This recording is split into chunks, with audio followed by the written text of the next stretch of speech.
Your first musical memories. I guess sitting around a phonograph when I was a little kid, facing it, singing whatever 45s my aunts and uncle and mother and dad were playing at the time, and my dad's records were my first. Also, some of my first early memories. Some of them being Johnny Cash's Sun stuff. That was one of my earliest memories of records that I would put on the, was compelled to go put on the phonograph myself. Johnny Horton's early stuff, Elvis Presley, Hank Williams Sr. records, and then hymns, hillbilly hymns as I refer to them, church music that I grew up with. Which church did you actually go to? Yeah, I attended. I was raised in literally the Church of Christ, and from the time my early memories till grown.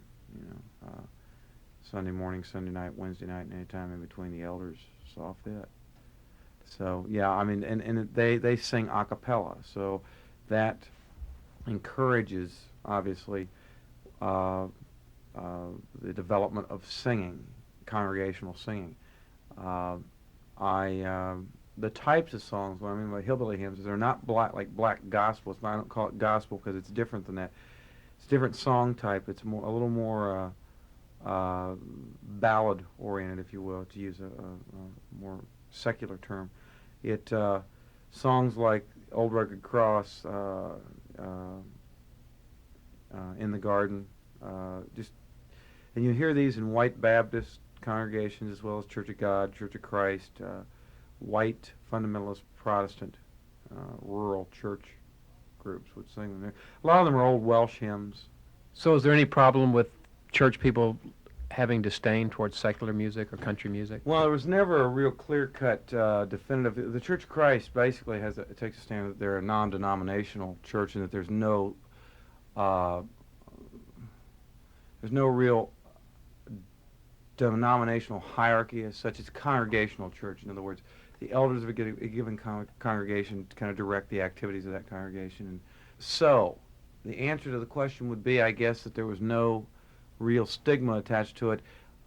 There was no encouragement to play it because possibly it would be conducive to dancing and secondary activity that would be looked upon as or frowned upon. But again, to say you're going to hell for playing a secular song, no, I was never taught that. Fortunately, I mean, I think that could be stifling, and I wasn't brought up that way. So when you came home and put on, say, Johnny Cash or Johnny Horton records, it wasn't like you were having to sneak around to do it? No, Or... not at all. I mean, my parents listened to it. They played it. We sang those songs together. And When was the first time you picked up a guitar? I must have been 18 months old, or maybe if I could hold one then, because they've got a picture of me at 24 months, 2 years old, with a K that my mother sent me. I got one of me at 2, one of me at 3, one of me at 7, different guitars each time, as I would break one. Or I fell on that K at 2 years old. It was bigger than I was, so I fell down the stairs with it and finally broke it. So 2 years old, let's say. I mean, I was posed with it. I was trying to imitate, Elvis and Hank Williams and whoever. When looking back now, what period in your life did you really make a commitment to be a musician? I think that it was a almost an innate infatuation from my earliest memories. I just had this sense that that's what should do. That I felt compelled to do that. Uh, I mean, at 2 years old, when you see this picture, I mean, it's literally the innocence of the act was just purely almost something that was just had to be innate. Uh, I sang from the time I can remember. When I was 6, 7 years old. I'd be down in the basement with a little high fidelity stereo split speaker type that you unbuckled the top speaker and spread it across to achieve the stereo effect. Anyway, with Roy Orbison records, I remember I had Candyman, the back, which was the B side of Pretty Woman, and at that time my vocal range was beyond even Roy. At 6 years old, I had the Vienna Boys Choir, the range out the ceiling. I was just infatuated with this man who sang like that. This guy's voice, it just swelled to the stratosphere. I in answer to that, I guess succinctly, was just always infatuated with music.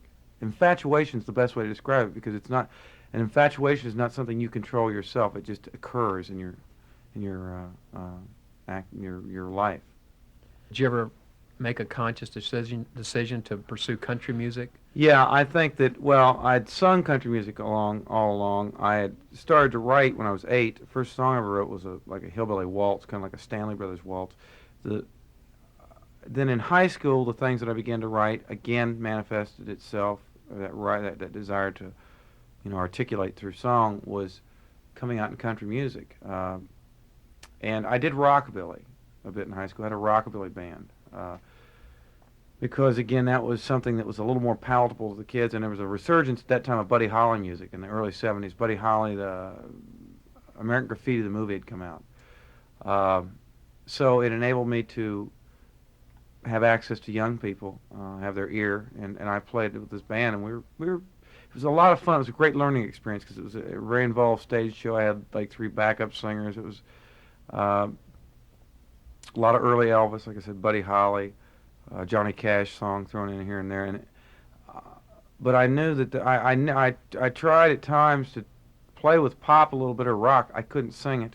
I didn't. In other words, I could have sang it, but I didn't feel that that I was doing it justice or it doing me justice. I think it was an ill-fitting suit of clothes, if you will. So, yeah, at that point in time, I realized that, hey, why am I denying what I do and have done since I was a child, which is country music?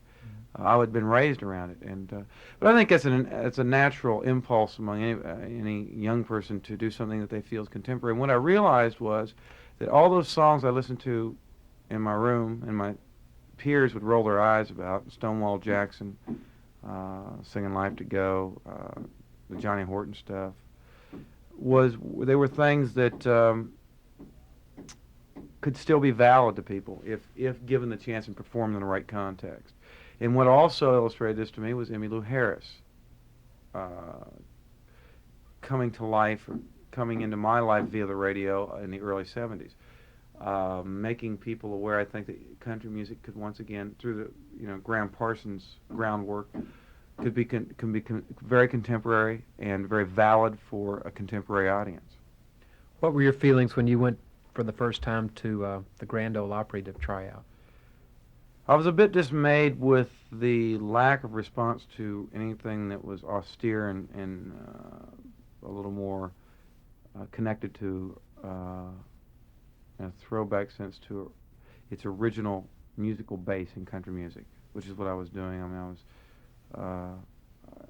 they were not real willing to embrace that at the time. This is in like 76, middle 70s. So I was a little disheartened, and it was suggested to me that perhaps the West Coast was a little more willing and open environment for that form. I mean, at the time, you had Rodney Crowell, you had even Ricky Skaggs was out here then in 77 and so forth, 78, playing with Emmylou Harris. It was a hotbed, pardon the pun, in the hot band, if you will, of West Coast country music maintaining its connection with its purity on the West Coast. Emmylou Harris was recording things like "Tonight the Bottle Let Me Down," "Together Again," and selling those records to an alternative and college audience in the 70s. But when you first hit Nashville, were you pretty excited, like, to be at the center of a lot of the music that you had loved? There was a simultaneously that with that disheartening or that disillusionment, there was of course an excitement about being that close to anything that was in reality the professional recording industry and the record business. I went through a time where I was probably more willing to try and dance for the people that were calling the tunes. I would try and please them to a point that I just became frustrated with and left. I knew that I realized, fortunately for me, at a young age, and there were suggestions of the fellow, one of the heads of the live entertainment department. I've referred to him anonymously before. I cannot remember the man's name. At the time, told me I was going to run into these brick walls in the form of record executives, in the form of club owners, in the form of the listening public in the patrons in bars, because I was a stylist unto myself, doing a hybrid and austere form of country music that was closer akin to the honky-tonk stuff that had been really ignored and abandoned in the recording business over a period of the previous decade, that I was going to initially have problems selling that, be fired from more jobs than I would keep. And this man, it was very prophetic what this guy said to me. And it was, because the next decade, the next 10 years I lived through all those things that he predicted. But he said, ultimately, if you stand by this talent, and what you feel for this, for your music, you'll come out the winner. And I think that the music will always, prove him correct. I think that the success we've had in this last year, one of the most gratifying aspects of our success has been the fact that we did it, as you witnessed here on the West Coast, without compromising the musical integrity. When you first took off, say, for Nashville and then the West Coast, what did your family and friends say? They begged, every third letter was, when you coming home? Haven't you had enough? Why don't you go back and finish college? Now we'll help you go back to college.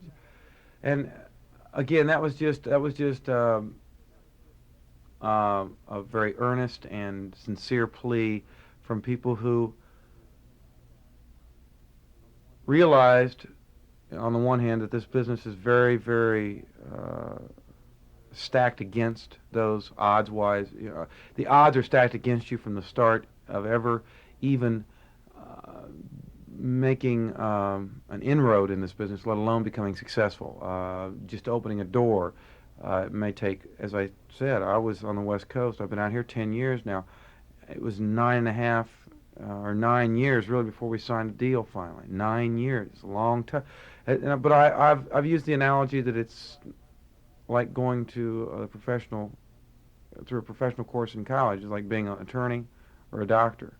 Like medical school or law school, it takes 8 years. I mean, things do take time. I mean, I didn't want to hear that when I was 20 years old. It was, if I'd known, I might have, quit long before this. But fortunately, my tenacity and perseverance were such that I just wouldn't let go.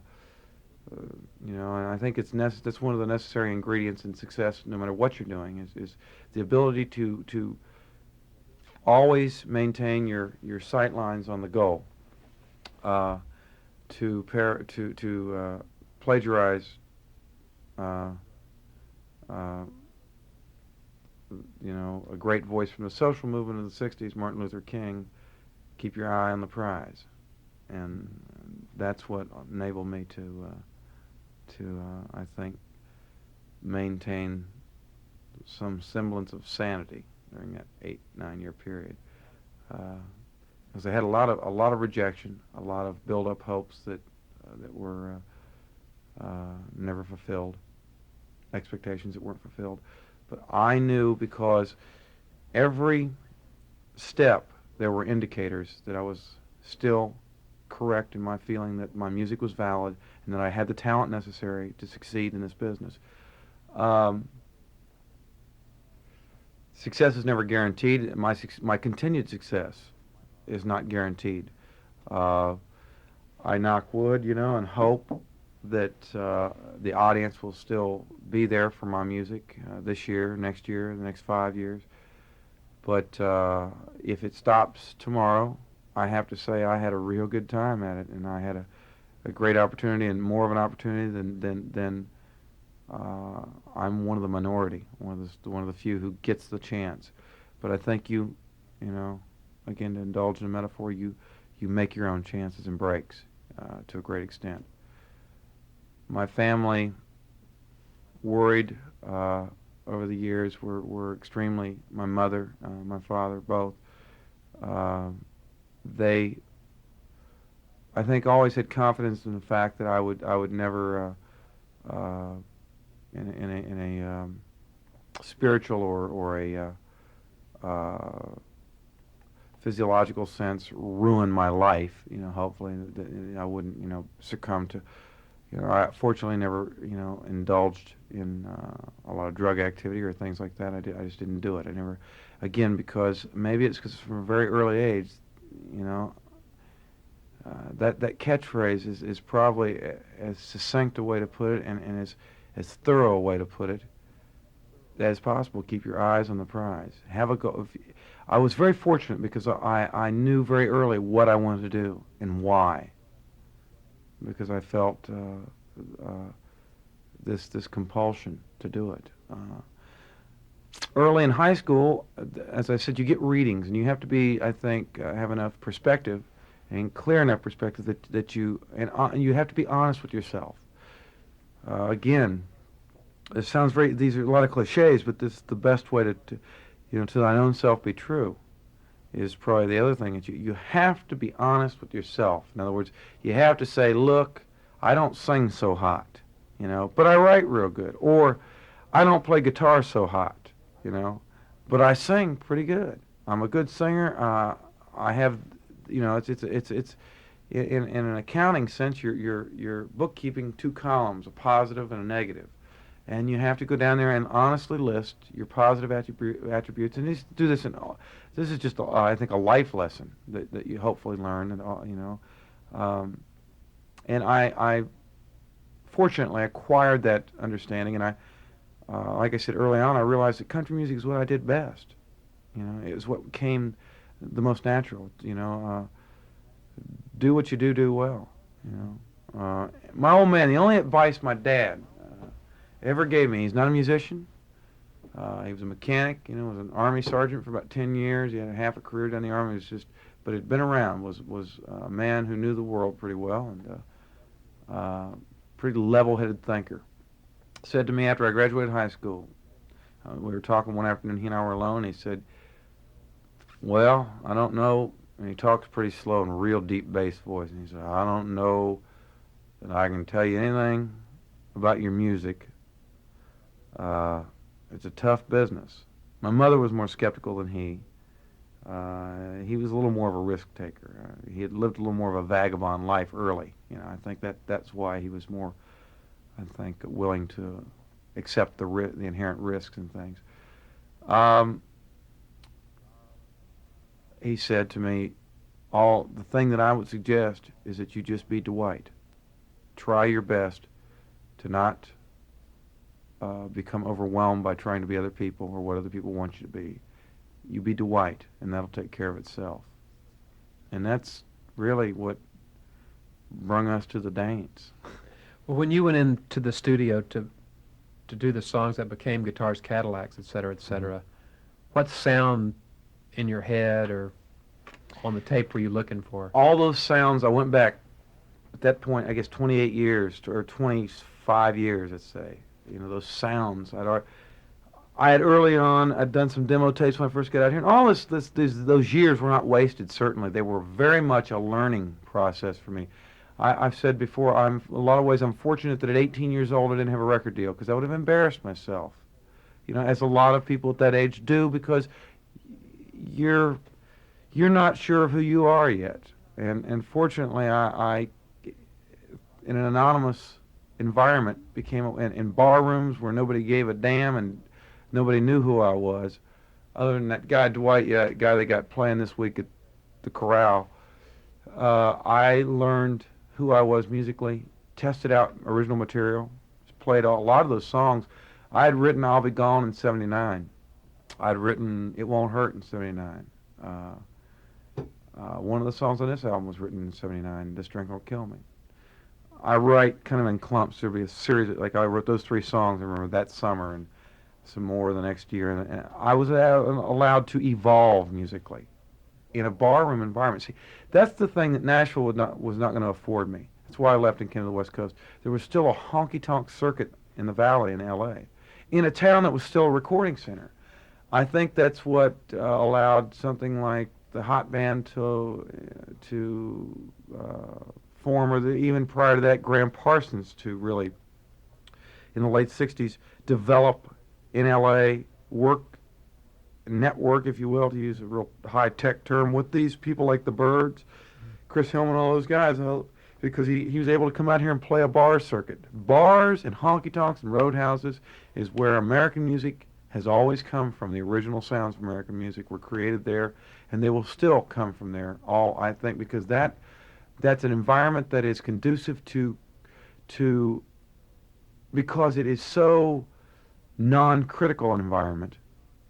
It's so forgiving an environment in a artistically critical sense, because everybody's drunk or half-crocked or stone sober at the door, to the point that it doesn't matter if you fall completely on your face. So that allowed me to develop an awareness of myself, thorough awareness of myself, musically. And by the time I went into Cut Guitars Cadillacs, finally, and Pete Anderson, who I met subsequently in the years of playing on the West Coast, and we formed the ensemble that we used on that record and used on the second album and the completion of the first album. I knew that it was those sounds that I had heard as a child that were important. Stonewall Jackson. In fact, we matched the echo sound. Now, I'm not a revivalist. I'm not trying to match the fidelity or the lack of fidelity of those early records. What he and I determined, Pete Anderson and myself, was that you could make this music accessible to a contemporary audience again by maintaining a technical and awareness and sonic awareness, fidelity-wise, of everything that went on in 1984, 85, 86, or whenever you're making your records. Cut the record as if it sounds with all the technical expertise that's available to you, without compromising its musical integrity, its artistic, its art form, if you will, its parameters as country music. So we at that time decided that, we'd go in there and we matched the echo sounds of Stonewall Jackson's early records. We matched the sounds of the Bakersfield records. On Guitars Cadillacs, the specific cut, we listened to Buck Owens albums in terms of pre-delay. We sent the vocal to the board first before going to the echo chamber, then back, instead of sending it to the echo chamber and up, because we found out that that's probably what Buck Owens was doing on those early records to achieve a certain vocal quality. But we have 1986, 85, whenever we cut that, the new album was cut 86, early 87, we have those sonics in terms of bass and drums and the fidelity of the guitars and the way everything is cut. It's a 1987 record. You don't have to compromise the one to achieve maintenance of integrity with the other. You throw the baby out with the bathwater. You've always taken the freedom to do exactly what you want in the studio. Was that a pretty hard-fought freedom? Not with Pete Anderson, because it was with earlier people that I did demos with. But I don't know that in defense of them that I was completely ready yet to really have that big a hand in directing what I was doing. But Pete's theory is that if the artist, it's the artist's record ultimately, as long as it doesn't compromise what he feels is necessary to make a commercially viable record that simultaneously achieves. So you can do both, but it takes I think the expertise of both the artist and the producer. He's really truly an artist producer, Pete Anderson. I mean, he's it was a successful friendship and business partnership for both of us, has proven to be, and I'm very proud of the fact that he and I have maintained our friendship, because the odds against that, the odds, number one, of he and I starting out, I was sleeping on his laundry room floor at one point, struggling, living in the cubbyholes, trying to make this first EP any way we could. When he and I first calculated how we would go about this, to come from literally the street with this project, and take it to the point of getting a major record deal, putting out an EP that became critically acclaimed to the point that it launched us into a major record deal, and then having success with that deal to the point of a gold record, the debut record, then continuing our business relationship as well as maintaining a friendship. The odds of us even succeeding on the first level of that, getting a record deal off the street, are overwhelmingly and astronomically against us doing it. And then secondly, maintaining, surviving all that success while being friends. I'm as proud of that, I think, as I am of anything. He's no longer with me as a guitarist on the road. I say that with a chuckle because ultimately my success led to that. It led to our being successful in the endeavor I just described.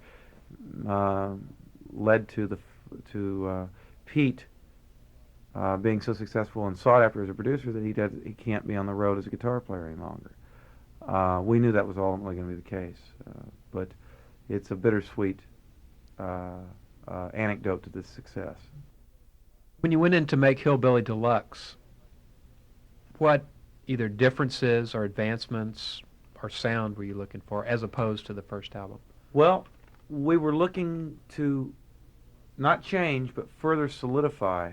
That's why the title is what it is. If the first album, Guitars, Cadillacs, was a introduction or a introduction, if you will, a reacquaintance for country radio's audience with pure country music or hillbilly music, as we like to use the term to describe what we do, and honky-tonk music, then this second album was going to be the deluxe version of that said music. We were going to I think, in terms of recording technique, we had a very, very keen awareness of what we'd done that we loved on the first one. I mean, you're always doing things that you like better than other things in everything you do. And we tried to take all of we took the cream, in other words, off of that, I think. I hope. I feel that way, and I'm fairly, I think, honest with myself in terms of in a critical sense as to these two albums. We took the cream off the first album and put it in the second album and plugged into it with all circuits on. The first album we were a lot of times still throwing breakers on and trying to get the machine, the motor, the engine running smoothly, if you will. But there'll always be, I think, for me, and I hope for the fans, a great charm in that first album. An electric innocence, maybe, in that first album. But this second album, I think, kind of seizes territory. Were you, in all honesty, surprised when the first one became a gold record? Very, very pleased. I'm not, you never let yourself, you hope for, or I do, I hope for, but this business has taught me that you never expect it, and you never demand it of it, because it'll only frustrate you to the point that you can't deal with it. So I'd hoped, but boy, when it happened, it's still one of those things. You drive down the street and you're all alone in the car, you're walking along alone, and that's when you kind of go, gold album, whoa, a gold album. You've had like a hellaciously great last year. It came out a year ago in March.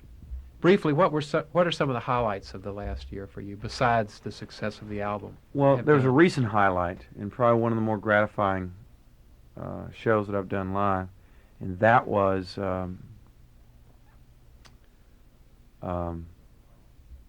playing a show in Betsy Lane, Kentucky, I was born in Pikeville, Kentucky, which is rural Appalachia, southeastern Kentucky. We went back there. We were back there just a few weeks ago. It was on a Tuesday night, and at the basketball gymnasium, a lady named Billie Jean Osborne, who was the former band director at the Betsy Lane High School band, marching band. My mother had gone to school with her when she was a girl. And she promoted the show, and we played to a packed house at the Betsy Lane High School basketball gymnasium. Between 3,500 and 4,000 people came out of those hills on a Tuesday night. And these were people who were all mountain people, ranged in age from infants clear up to people in their 80s and 90s.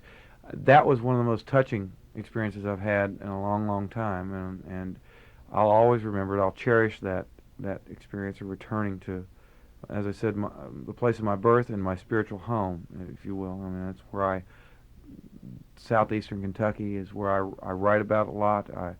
I drew a lot of my musical influences. I still remember getting up on Sunday mornings down there, cold Sunday mornings sometimes in the winter, where it was, but the sun would be just sparkling through the window in that holler in that house, and I'd hear my grandmother's radio out in the by the fireplace in the living room playing, and this is rural America. This is southeast Kentucky, playing a country station that had a live evangelist on preaching and gospel singers singing hymns. Those same hymns I referred to, hillbilly hymns. Those are influences that weld their mark upon your soul, I think, and I'll never escape. And fortunately, I'll never escape. It's because of those influences and those people, those life experiences down there, that I make my living now. So that was perhaps the most gratifying experience of the last year. Being nominated for a Grammy, or for 2 Grammy Awards, was extremely flattering, as well as the CMA Awards I was nominated for and the upcoming ACM Awards.